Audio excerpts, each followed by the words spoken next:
Just got back from Psycho 48, which is a fantastic race in Bayboro, North Carolina, which is on the coast of North Carolina, a couple hours north of Wilmington. A fantastic group of people.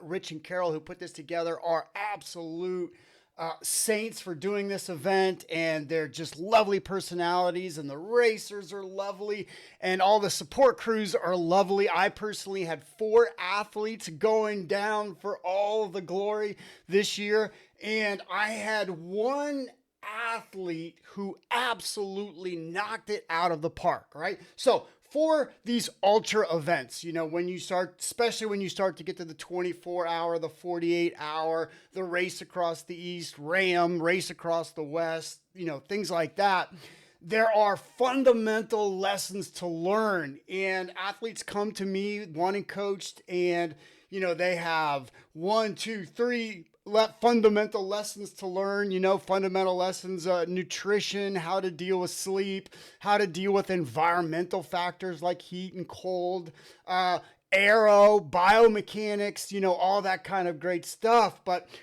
for a lot of the athletes, the ultra athletes themselves, one of the fundamental lessons is absolutely pacing. Now, pacing is, wow, it's a huge subject, and it's one of those great things that we really can rely on: heart rate data, power meter data, rate of perceived exertion, RPE. I triangulate all these things to get enough data to really formulate a pacing strategy for athletes that I work with, and pacing 24 hours can be very difficult. One of the biggest problems right off the bat is that people want to go out too hard. And if you're, and in the ultra world, we have these zones: zone 1, which is really easy; zone 2, which is somewhat easy; then zone 3, you're putting out some effort; then zone 4, you're putting out a lot of effort; zone 5, a lot of effort; and zone 6 and 7, it's all out.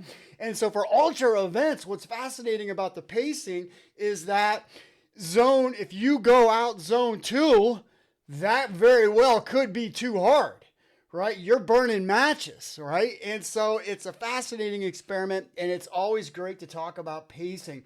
Pacing is ultimately about understanding your physiology, because each of those zones are attached to a unique physiology in your body. And particularly your energy systems. What energy is being used? Are you primarily burning fats? Are you primarily burning carbs? Carbs in your upper zones. If you're primarily burning fats, we're in our lower zone, zone 1, lower zone 2. And so it's all about understanding athletes. It's about looking at their data. What's fascinating about this particular athlete and his data is that he did the Mid-Atlantic, and he was able to stay on the bike for 23 of those 24 hours. So that's a fundamental thing there. This athlete likes to stay on the bike. And if you want your best time in a 24-hour, you have to stay on the bike. Slow miles are better than no miles. So you really have to learn to stay on the bike. So this particular athlete, before he even came to me, in his first 24-hour ever, was able to nail 23 hours on the bike. So he has that ability to stay on the bike. Now, what's great about having that Mid-Atlantic data, because that was just a couple of months ago in kind of the same location in the world, now we have that data to compare, and we have this new data to compare from where he just rocked out the 24-hour in the Psycho. So I want to break all that down. I want to talk about his data from Mid-Atlantic. I want to talk about his data from Psycho. And then I also want to talk about Marco Blelo, who knocked out the 12-hour. He wins the 12-hour. And how he did it was fascinating. So we're going to break down his splits at the very end of this video, okay? So here's what it is. It's a 35-mile course. It's just flat as a pancake. Now, there are some environmental factors to deal with when we're looking at Psycho. The wind last year was really bad, but this year it was pretty tough as well. And the wind was fascinating because it came straight from the north. So all of this this was really a long hoe to row. And there was a prison right here. So I just called this prison road. And this was a long, hard to row because this is where the wind came down. So you have the wind in this, which is a factor, even though the course is flat as a pancake. But it really only seemed like you had tailwind like 2 miles or 3 miles out of this whole course. So you had wind. The temperature during the day was just fine, but then the temperature at night got very cold and damp, very cold, damp, which is really debilitating for a lot of cyclists. So, the cyclists, the athletes that I worked with, they got a lot of emails from me about take those winter clothes, take your winter clothes, take everything you got. I don't care, just take it all, arm warmers, jackets, whatever you have, bring it to this event, right? And so they got lots of emails from me on this very subject. So now let's look at his data from Mid-Atlantic. And so he had 23 hours of ride time.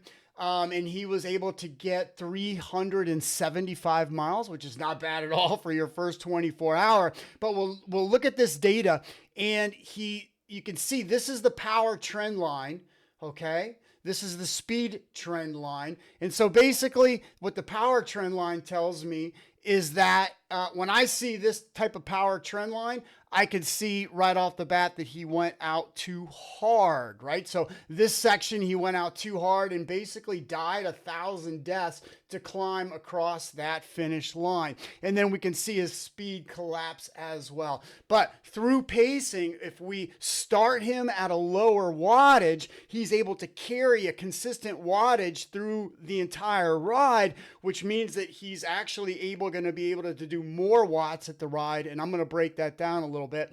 And he's going to have more energy through the ride when you have those low spots. So every ultra athlete will understand this, is that you're going to have good laps and bad laps. The bad laps, the key to the bad laps is that they are not bad. They are not as bad. They're not as low as they can go. And if you have energy, then those bad laps are not as bad as we would want if you have the energy. The thing is that so many athletes in the endurance world, whether you're rocking out a century, rocking out a crit, rocking out a 30K time trial, 40K time trial, something like that, athletes, one of the biggest things for new athletes is actually to go out too hard. Now, if you're in a crit, you're going to realize within like 3 minutes of racing that crit that you're going too hard. Now, ultra, again, it's very deceptive because you're feeling great. You're doing zone 2. You're feeling great. You're trained up. You're just you had your morning coffee. You're on the top of the world. But just even going out zone 2 for most ultra athletes is going out too hard. Now, key to all of this is testing. I test my athletes, so we know exactly where their watts are. We know exactly to get a good starting point of what their actual zone 2 is versus their zone 1. I was talking to ultra athletes and, they were out there doing their, 24 hour, 48 hours at Psycho, and many of them haven't tested in years. And so essentially they had no idea how to pace this event. They had no idea where their starting point is. Now, I, as a coach, that starting point, that starting wattage is key, because remember, you are going to have environmental factors. You might have the heat of the day in Mid-Atlantic that's going to drain you. You might have the cold of the night like we did at Psycho, which is going to drain you. So the key is that starting point. And for me, I love the concept of negative splits. This is a really popular track concept where, if you have 8 laps to run, your first lap is easier and you slowly add time. And then your last lap is actually your fastest lap.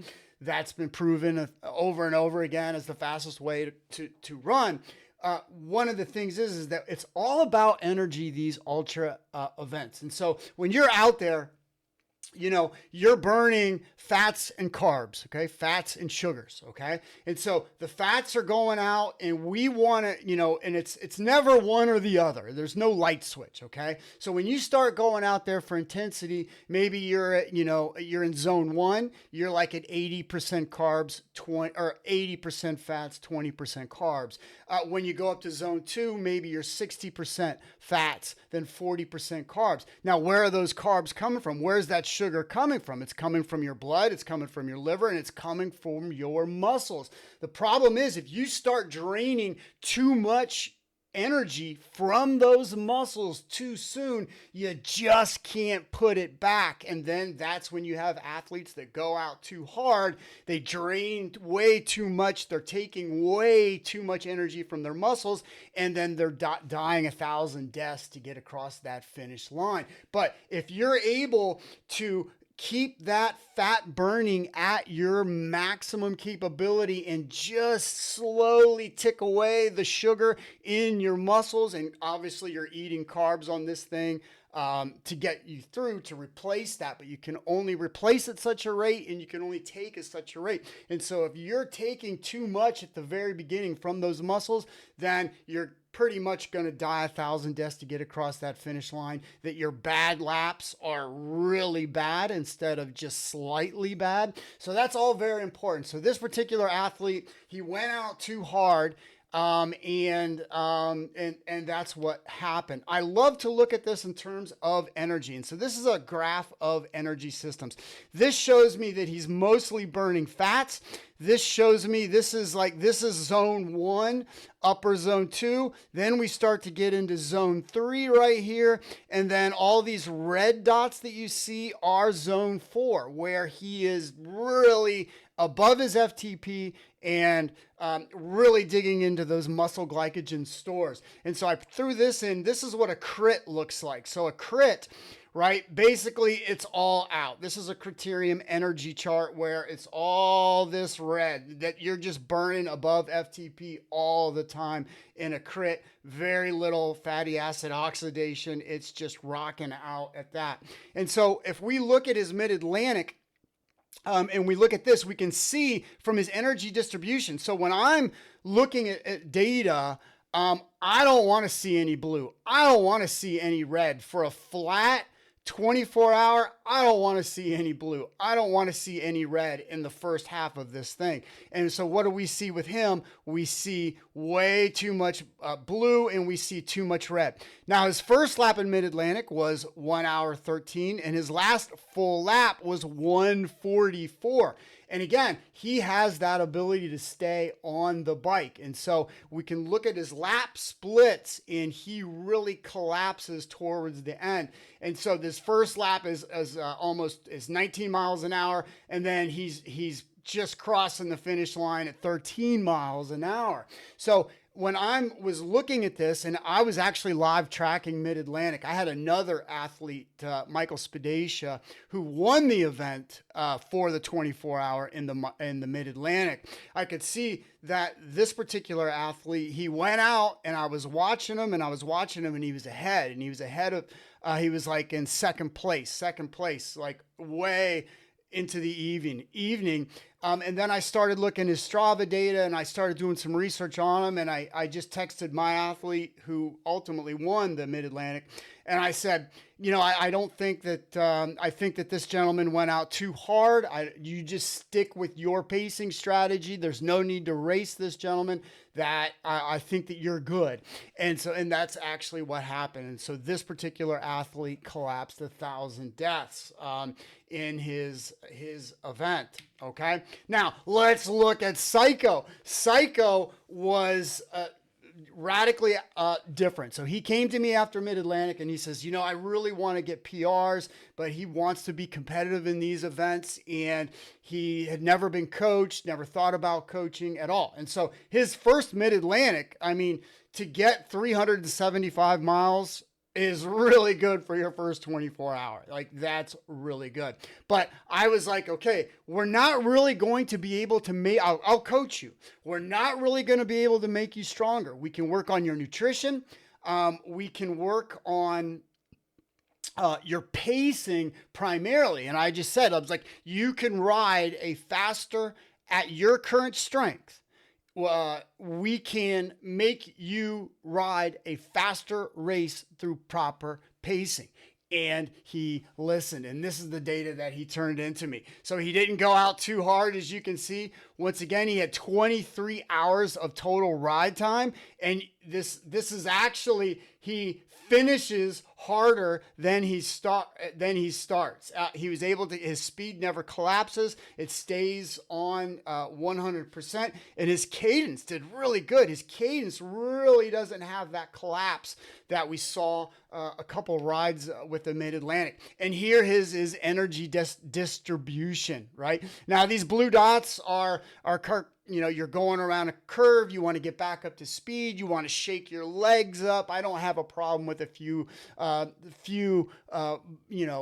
excursions into tempo zone 3, or even a very rare excursion up to zone 4. But remember, if you're going up to zone 4, you might feel fine and not even notice it in your mind, but your body notices it, and you can only have so many of those matches to burn throughout a ride. And it is absolutely 100% cumulative. So we can see right here that he's barely even touching his upper zones. He's staying in that as much as possible in his fatty acid oxidation energy system, which is what we want. And then look at this trend right here. He absolutely finishes harder than when he started. And this is when you can just leave it all out there, right? So, my theory is, and the theory of negative splits and the theory of pacing is that just settle in earlier in your ride, hit your pacing strategy. And then when you get to the end of that ride, leave it all out there, right? And so I'll always joke with my athletes, and I'll say, for that last hour, if you want to do an FTP interval, fine, go ahead, leave it all out there in that last hour. The problem with a lot of ultra athletes, especially when they come to me, is that they'll want to do that FTP in their first hour and then die 1,000 deaths to get across the finish line. But this athlete rocks it out with his energy system. And if we look at the first 3 hours and 43 minutes, and we look at this was 3 hours and 45 minutes, this section right here. Look at this, 3:43, 18 miles an hour at 136 watts. This last section, he's able to gain 12 watts. Now, his speed is actually a mile per hour slower in this, because he forgot some cold weather gear, and he had this big jacket on that was like a sail. Like it was a sail. So even though he's going stronger with his winter gear, that winter gear cost him a mile an hour on those last roughly 4 hours. And so this is just like, for me as a coach, when I see this athlete just settle into his zones, 135 for that first 4 hours, and then 142 for that last 4 hours, that's what I like to see. And remarkably, when he finished, he felt much better at the end of this race. And like literally the next day after this, he's like, "Coach, I don't have a workout. What's going on? Are we resting?" He was fired up the next day after his 24-hour race where he PR'd. So he got 399 miles. His goal is 400 miles, but he got 399 miles in that for the Psycho. So with just a pacing strategy, he was able to get roughly 25 free miles just with a pacing strategy. And he felt better at the end and is ready to start crushing workouts right now this week and start on his 2025. Okay. Now, what do we do with this athlete? Moving forward is that these next 4 months are going to be crucial. It's all going to be about building his FTP. It's all going to be about making his upper zone 1. His upper zone 1 right now is like 140 watts. Well, we want to raise his FTP so that his starting zone 1 is at around 180 watts, right? And so that he's cruising at 180 watts rather than 140 watts. And so for these next 4 months, we are going to have dedicated testing. We are going to have dedicated FTP aerobic engine building to really build him up, make him a much stronger rider that will get him ready for his ultra events of 2025. And so that is key. So there's so many aspects of building the perfect ultra rider, if anything such exists, right? One of those things is that you do want to work, yes, on your volume, on your ability to go 24 hours, on your ability to stay on the bike for 500 miles. Yes, we want to work on that. But for these next 4 months, the primary focus is going to be on building his aerobic engine, making him as strong on that bike as possible. All right. Now, let's look at Marco. Marco did a great job. He won his 12-hour. I had 4 athletes, remember? Marco's not my athlete. He's his own wild beast. And so I had 4 athletes. I had 2 do the 48 and 2 do the 24-hour. And then one of my athletes did get third in podiumed third for his 48 hours. So it was a really good time with my athletes down there. Lots of lessons learned.